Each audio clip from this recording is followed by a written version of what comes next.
do have a few other people inside of Discord, but I'm guessing Bagel Thief's going to be the main person that does this.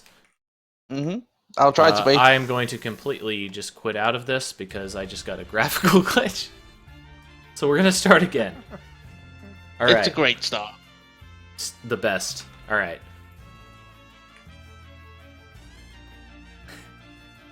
Welcome, everybody, to Guacamelee Gold Edition. I am TurboDog702, joined by Bagel Thief, and we're going to talk about this game in particular. Just some precursors to this, we are doing it in the French language, and we're turning off VSync. That's because French language has less text boxes, and VSync causes it to have a little less lag on inputs. And we're going to start up immediately. So something that I would like to immediately address is the fact that Guacamelee speedrunning has been a collaborative effort between a huge amount of speedrunners, including Fried Eel, Protung, Bagel Thief, Lady Smail, Wesker, Annihilator, a huge amount of people in general, Nomkey, GameZed Plays. So a ton of people contributing to this. So the first major glitch that I'm going to address is Select Door Glitch, SDG. And it is a glitch that allows us to kind of trick the game into forgetting where the menu for the game should be at. The thing that's important about this is it allows us to wrong warp around the map as a result of that, which I just did. So what I just did there is I allowed me to skip the tutorial section for the game for combat and general movement and, like, in general. It skips about, what, like maybe 30 seconds or so? Probably about 40, actually. Probably about a minute. Yeah. That first section. Yeah, the way the SDG works is that the menu for some reason seems to be coded as a location in the game instead of a menu. So when you set an SDG, whatever region you set it in this instance it was Santa Lucita, it thinks the main menu is there. So when you pause and quit, it will take you to where it thinks the main menu is, which in this case is Santa Lucita. And based on the last saves you made or the last events you triggered, it will walk you to specific locations in that region. And it just so happened that starting the game again by setting your first SDG, pause and quit, and takes you past the barrier to stop you from going into El Presidente's mansion, which is really good. It's just really fortunate the way some of the SDGs worked out. So you want to explain a little bit about why Juan is kind of having an identity crisis here? Yes. In the beginning of the game? Well, at the start of the game, what you witnessed before was him collecting the Luchador mask, which gives him his Luchador powers to roll, grab and punch and what have you. And there is a cutscene showing the transformation of that, but because we skipped that, instead we paused and quit to walk to Santa Lucita.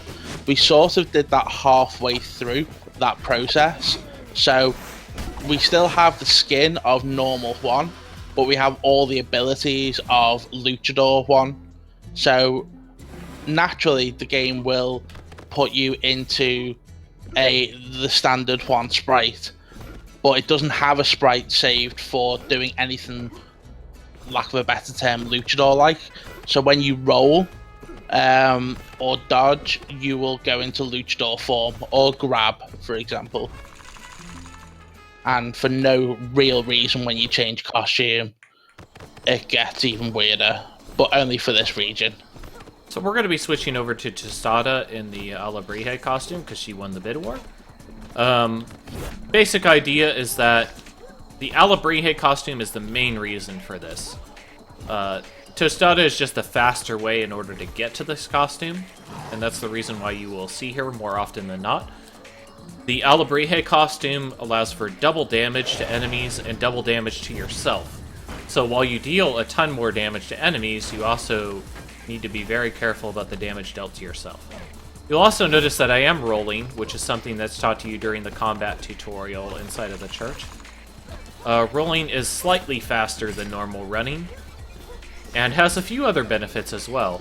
For example, I can dodge through these vines, which are normally impassable until you roll through them, and you can dodge inside of the air. Something else important that you'll see inside of this arena is that you can cancel the animation of your attacks with a roll.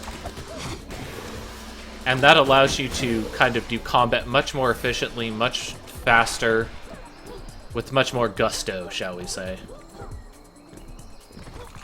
We are also going to be coming up to Uye Chivo, who's going to be giving us access to our first Luchador special power. And we're going to be doing another SDD trick. Do you want to talk about the mechanics of stamina with our viewers, Bagel Thief? Yeah, what you'll see once we get this ability is 2 yellow squares in the top left corner of the screen that represent our stamina. Now, when we use a special move, in this case it's going to be the Rooster Uppercut, which we're just about to collect. One of those squares will go dark to represent that you've used it. So you've got two chances to use that Rooster Uppercut. But it's not permanent, it doesn't last forever. That stamina gauge will recharge over time. And later on, much later on, we'll get abilities to recharge that quicker. But for the vast bulk of the game, almost all of it, we'll have just a standard recharge time. So here we were using an exploitation of the SDG glitch in order to skip about 2 or 3 arenas inside of the Forest del Chivo. That allows us to obviously save quite a bit of time as a result of that. So here we're going to be picking up a stamina chunk, which is a 1 of 3 mechanic. If you're familiar at all with kind of like Zelda games in general, you're aware of like having a piece of heart piece or something of that nature. A piece of stamina is the same way. We need 3 stamina chunks in order to get a block of stamina available to us. So getting that is very important. We are now going into a combo tutorial with Combo Chicken, who is a very underrated character, I think, in the series. Still waiting for Combo Chicken Gaiden through Drinkbox Studios. And we're just going to beat up on this Skeleman. Doing a downer cut here saves a very tiny amount of time, but, you know, you might as well do it since it's free.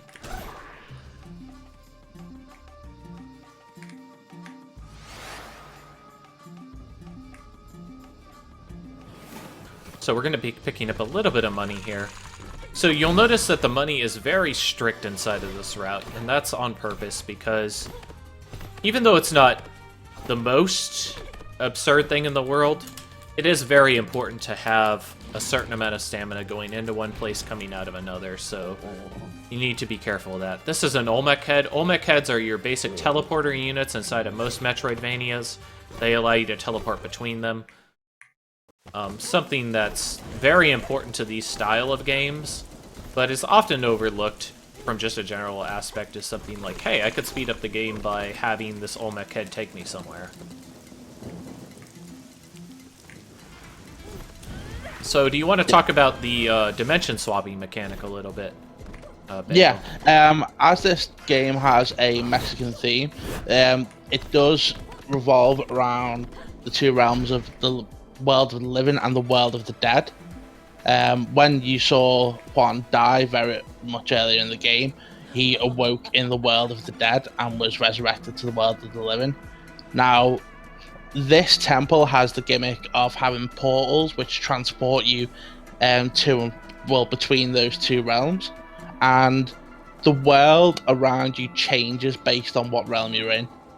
So some platforms may appear in one realm and not another, and it's very, very well designed in the way that your movement is that not only based on trying to land on specific platforms, but to make sure you're landing in the right realm as well. It's a very original concept of, well, I'd say original, I'm not too sure on that on game history, but it's certainly original to me, and I think it's very well designed in G.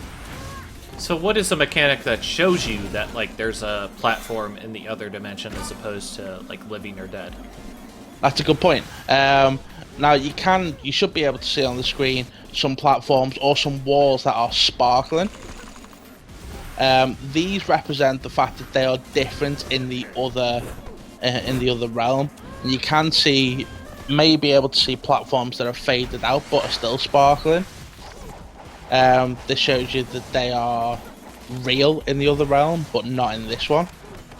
And as you change, you'll see platforms appear and disappear accordingly. So, what's something that's interesting about the big guys as I'm running into one is that they actually don't become active until they land on the ground, which allows you to get in a few scant hits before they reach the ground, or in some cases, you know, kill them if you manage to get off a good combo. And that allows you to kind of prevent them from creating situations where you could die, because the large enemies, when they slam down on the ground, can kill you in a single hit. We're going to be running into the Olmec Headbutt, which is the next major ability of the game, next to the Rooster Uppercut. The Olmec Headbutt is the strongest ability damage-wise inside of the game, but does allow for a little bit of platforming. Something that's interesting about this game, and something that I really love, is that every single special ability, while it may not seem like it on face value, has platforming applications. And because of that, you can really scheme up interesting ways to attack different situations. One of the things that I look for in a speed game is what type of movement techniques are inside of it that allow me to feel like I'm free. Like I am able to move exactly the way I want to. How I feel like I should. And things like roll canceling, special moves, everything like that are very important to that. For me, at least. One thing worth noting, from what I said before about sparkling objects appearing different in different realms, that for some reason does not apply to enemies. Enemies can be in different realms, but they don't sparkle, to let you know. Most enemies appear in both, so when you change dimensions it doesn't matter, but some do not, and it's just a case of memorizing for a speed run at least which ones are in which dimension.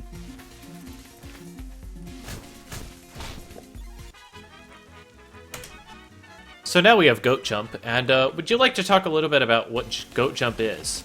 For those of you that might not have played Ninja Gaiden at all. For anyone who hasn't played any kind of game like this is the wall jump ability, but we are going to call it Goat Jump because it's wall jump's just not goaty enough. This will allow you to, well, as the name suggests, jump off walls, but it also allows you to hang off them as well if you don't want to drop down. Not too much use in this speedrun, unless you're using one of the abilities later in the game, which we'll come to that when that time arises. So as you can see, a lot of this game, it may not seem like it at first glance, but a huge amount of this is managing your stamina. Those yellow squares are a huge thing. You know, like realizing when you have them, when you don't, how long it's going to take you to get them, things of that nature. It's really important.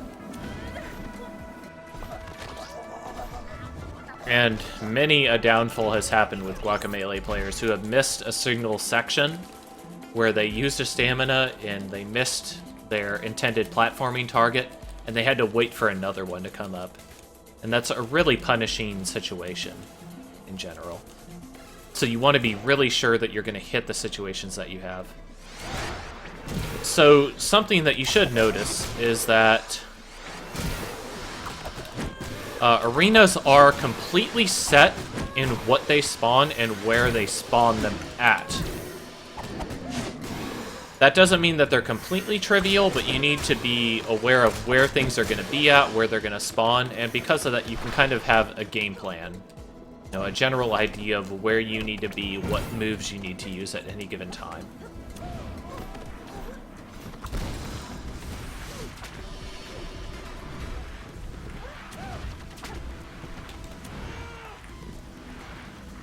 Wow. Okay. So I have to wait for just a moment here to get a little bit of stamina in order to make this jump. So this is the first boss, Alahibre. And Alahibre is kind of different from any other boss. In that it's a little bit of an auto-scroller, but it's a bit different than your typical auto-scroller. And Bagel's going to kind of cover, like, what's kind of cool about Alahibre. Why is it different than any other auto-scroller? Why is it not just kind of a slow crawl to the end? Well, yeah, it's very different to most auto-scrollers in the fact that there is danger and there's almost a puzzle-like element to it. And bear in mind, if you touch the Alahibre in any way, you die immediately.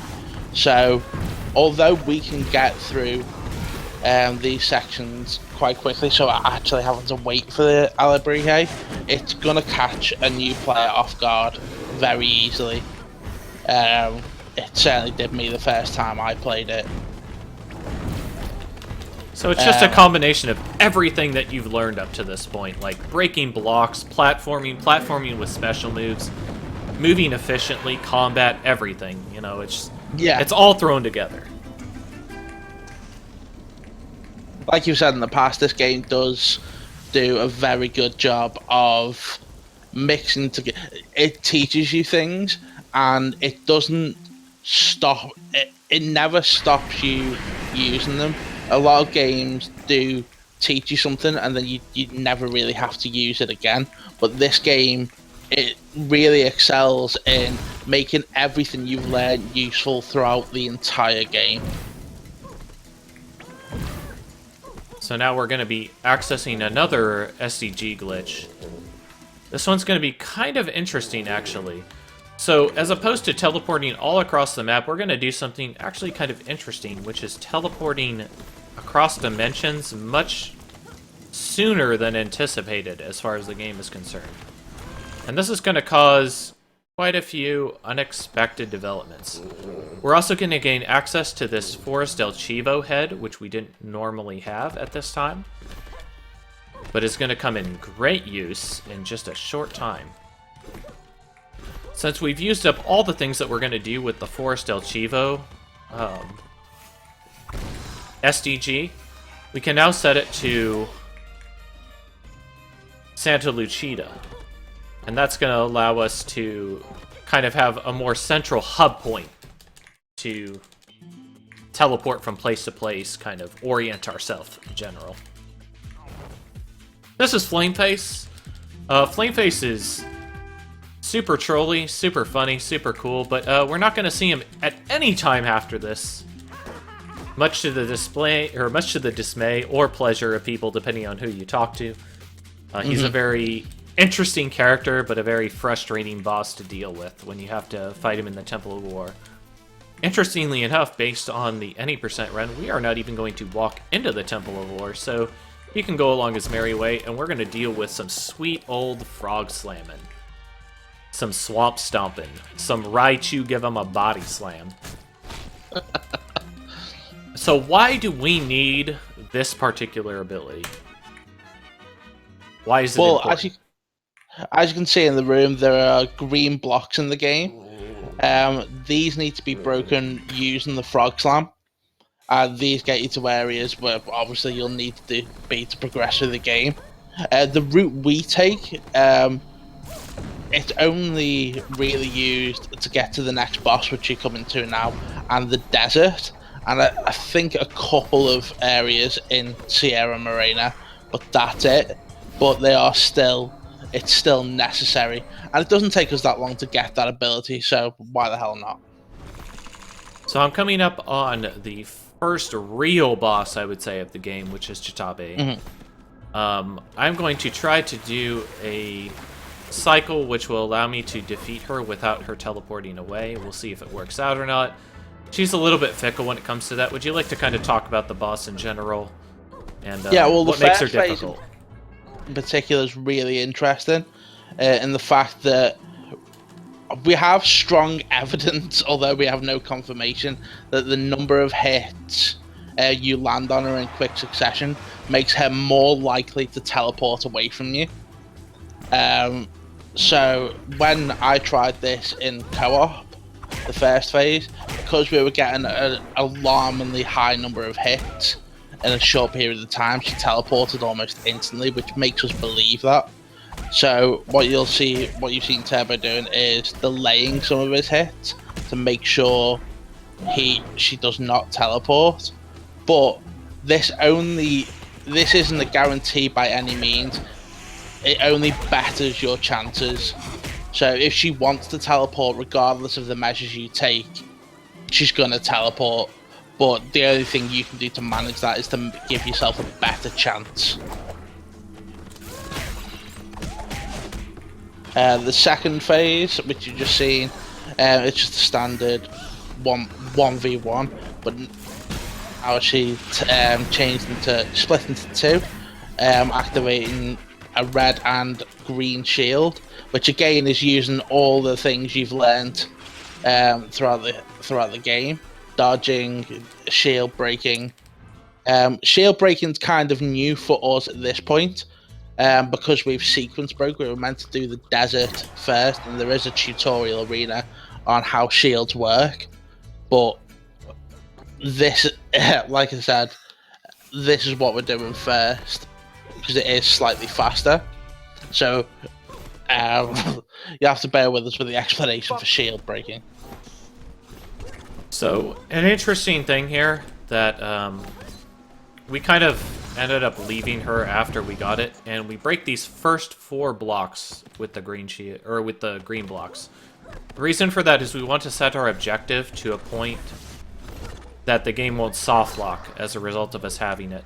Another nice thing is that because we have the ability to dimension swap, we are able to skip an arena there that would normally be not hard to skip, but a little bit harder than obviously just dropping down and kind of platforming our way through. Just a nice little bonus to it. So I mentioned that every single ability, no matter how kind of simple it may seem, allows us to have some sort of platforming utility. And you're going to see the Frog Slam's ability at least once in this area. So what the Frog Slam does is, obviously it allows you to slam down very fast towards the ground. You'd think, wow, it's great for descending certain areas. But what's interesting about it is it's also very good for ascending small amounts of space. Yeah, and you're going to see that in just a moment. Just above you, which you can't quite reach with your jump or jump and rooster uppercut combined. If you pass within that platform, if you frog slam, your sprite gets compressed to the top half of where your sprite is, and it will actually pop you on top of the platform, which you'll see Turbo using to great effect here. So this is kind of the shield tutorial, teaching you about blocks and shields and how to break them and such. Obviously, we've kind of skipped it in sequence broke. Here's the Frog Slam in action to get on top. You can get on top of there with a normal jump, but it's a really tight timing, so I prefer to just use the Frog Slam there to make it much more consistent. So we're going to be coming up to a rather interesting part of the run here after this arena. So originally, I ran into a glitch where the game put me in a position where I had thought I was originally just completely soft-locked. But it turns out that I thought I was out of bounds, but I was actually in bounds at a different part of the area. So an interesting development that happened from investigations from Protung and from Abyssion is that you can actually use this disjointed area in order to sequence break this chicken section of the game, this Poyo form section. So by buffering an input here, I can actually stop myself as I zip to this room, specifically, to end up at a different part of the map. This allows me to try to manipulate a cactus to move using its throw animation and a glitch associated with it to try and sequence break and jump over it and complete this section much faster than intended. And even though I was the first one to kind of discover this, I think, I must give complete props to both Abyssion and Proton for their hard work in discovering how exactly this works.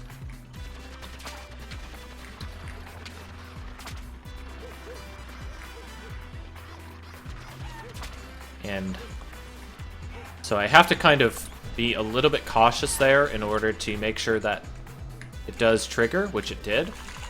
And that cactus that was kind of on the lower section there was originally on the upper section. Bagel, would you like to kind of talk about briefly about how that works? Yeah, what will happen with the cactus is you see him throwing grenades. Now, there's a brief animation where he plucks out a grenade to throw at you, whether it be green or red. Now, when he plucks that out, he's actually aiming at you because you're in his range.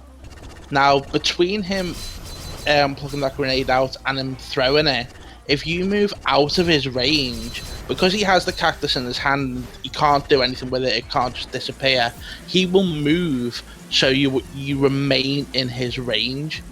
So what Terra did there, he was moving in and out of his range to make the cactus move.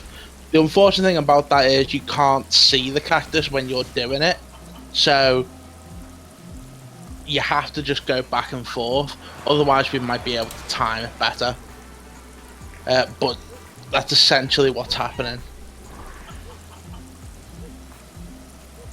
So I managed to actually get a really interesting glitch there called Highway to Hell.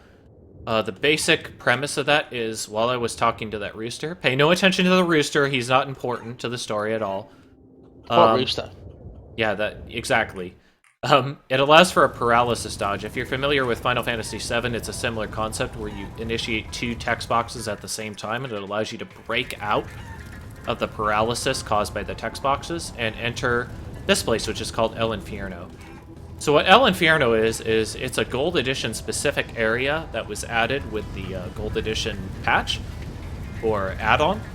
El Infierno is originally a challenge area, but it allows us to do an interesting thing that was kind of leaked by the developers, and we exploited it in the speedrun.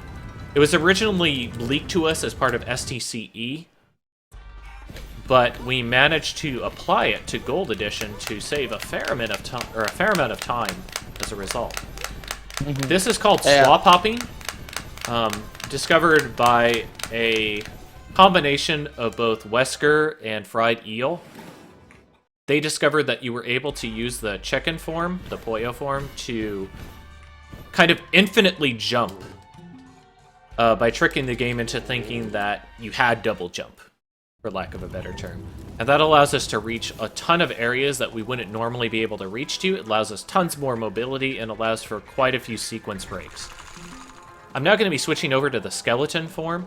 Skeleton costume is easily my favorite costume, as I'm sure anybody who's really played the game can tell you that I've talked to. What I love about this costume is that not only is it visually extremely cool, but it allows you to break a primary rule of the game, which is you need stamina in order to do special moves. What the skeleton does is it allows you to have infinite stamina, and that's really crucial for this next section of the game. Yeah, what's happening here, Tara alluded to it earlier, the developers on a Q&A came across people who had softlocked their game and got to an area without abilities needed to complete it, and because they got to that area, when they went back to get those abilities, they were not there because the objective was further on. Now there is a room in El Infierno called room number 8, which takes away your abilities and gives them back to you based on your objective, and that nullified the players who softlocked their game. It was a nice little trick to get them back on track. This is over the top. It's an arena skip, by the way. Continue. Yeah, it skips 2 arenas. That one's really good. Now, for whatever reason, room number 3 doesn't take away your abilities at all. but it still works the same way. When you leave that room, it gives you back your abilities based on the objective you have. Now, Turbo had triggered an objective change in Sierra, which the game believes you should have gone to Temple of War and got Dash and Derp Derp and Goat Climb. So it gives you those abilities, assuming you must have had them to get to Sierra.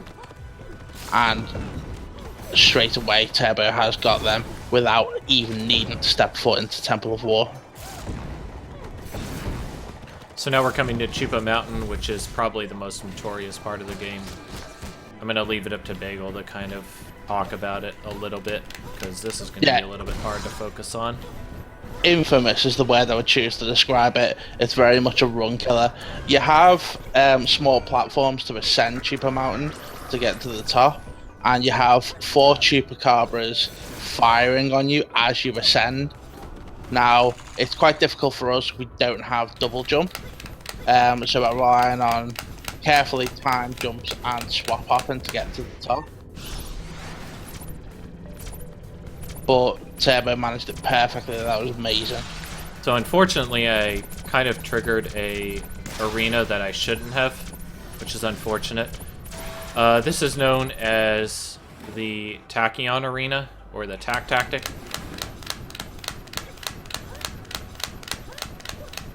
And even though I took a death there, which is a little bit bad, it's still much faster to take the death there and skip it than to do the entire arena. And what we're doing is we're trying to use the swap hop to go over triggers. Unfortunately, I didn't go quite enough to the left in order to skip it the first time, but we get Goatfly as a result. Goatfly is the fastest form of normal horizontal movement in the game, like excluding zips or anything crazy. Once again, using it to get on the other side here for the Tac Tactic. So unfortunately, I couldn't maintain my speed there, which is unfortunate. If you're able to do so, you can actually maintain your Goatfly speed and swap hop across there. But I just wasn't able to get quite the timing on it that I wanted to.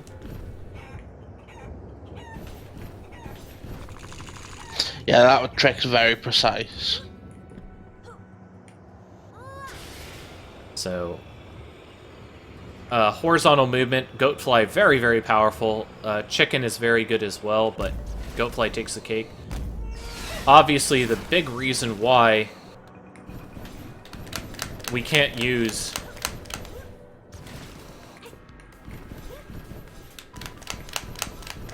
I'm sorry, I accidentally had a mistake there that was pretty costly, but I'm just going to try to swap hop my way all the way up here. So the reason why we don't Goatfly absolutely everywhere is that we need a wall in order to spring off of, in order to propel ourselves. So oftentimes, even though Goatfly is very, very, very powerful, we just don't have the opportunity to use it, quite frankly. So you will see us using Chicken quite a bit.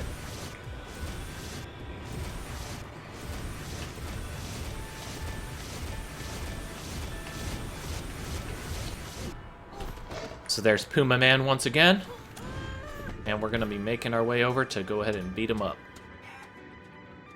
So it was a little bit unfortunate that we got that swap hop section, but I really, really just didn't want to lose that because that is a very, very punishing section to have to fly all the way back to.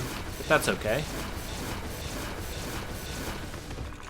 No, we're beyond that. So we're going back to Elabrije costume after a slight joke there. And we're going to go ahead and fight Puma Man. Puma Man is the culmination of everything that you've learned in combat and in this game in general. Would you like to talk about Puma Man a little bit? Yeah, Puma Man, like I mentioned earlier, it does amalgamate everything you've learned in the game so far. He switches dimensions, so you have to switch with him, and also he has different coloured shields. Which forces you to use all the abilities you've learned to try and defeat him. He's one of the toughest bosses in the game because he moves around a lot. He does dodge your attack, He's, I believe, the only boss to be able to outright dodge attacks, whereas Chitabe teleported, he can just dodge through them. And he also has 2 unblockable attacks, which I don't think we saw either one of them there, which is really good. So now we're coming up to the Grand Temple skip. So Grand Temple, if you are a Guacamelee runner or you know anything about this game, even playing it casually, Grand Temple kills you a lot, and it is a run killer even in the speed run. Luckily, we were actually able to find out an exploit that is available even in non-PC versions of the game, which is essentially a exploit of checkpoint mechanics inside of the game. So by buying something there without triggering the save point, I am able to use that Olmec head that I just triggered before as a kind of like memory location. And I can use SCG in order to teleport to the Olmec head that is at the top of Grand Temple, and that's called the Grand Temple skip.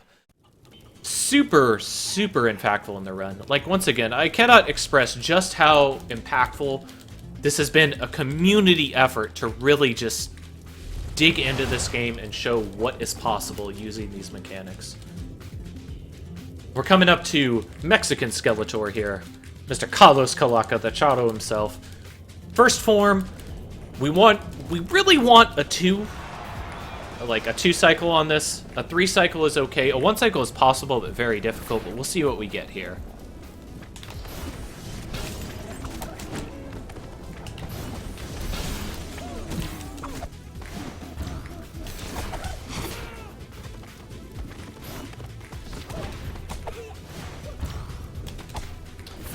Alright, so we had kind of a rough time here.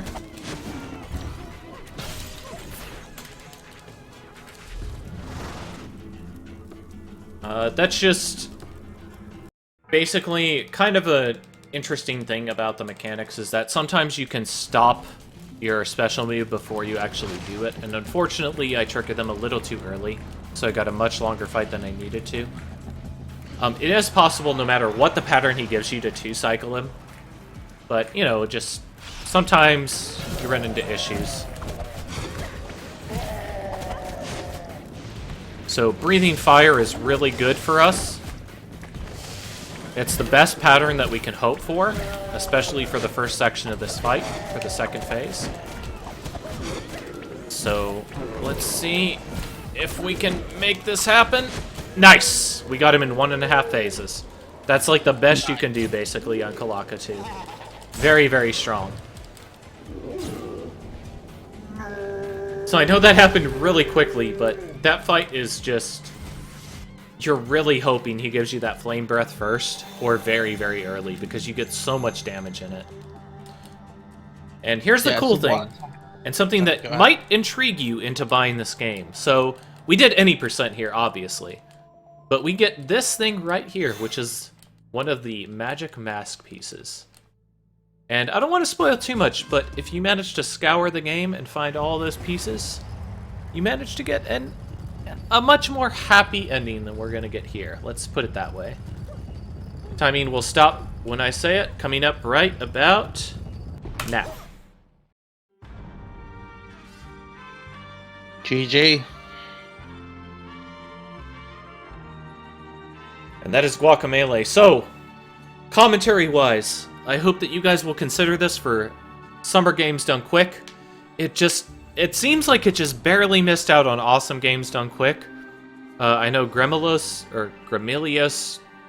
submitted this as well. It is very much kind of like a sub 40 run when you get used to it. And quite frankly, I think it is a underappreciated game, a very underrated game despite all the praise it's gotten, and I think it deserves kind of a spot to showcase itself, even after Annihilator did, because a lot of stuff has been discovered since he ran it in AGDQ.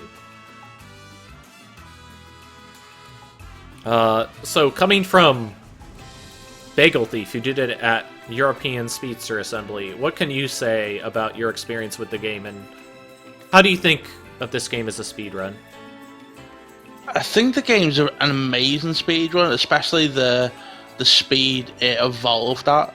I mean, Annihilator had submitted and got accepted for SGDQ 2014, and between his submission being accepted and him actually running, the game time got cut down by about 20 minutes, and we've managed to cut it down even further since then.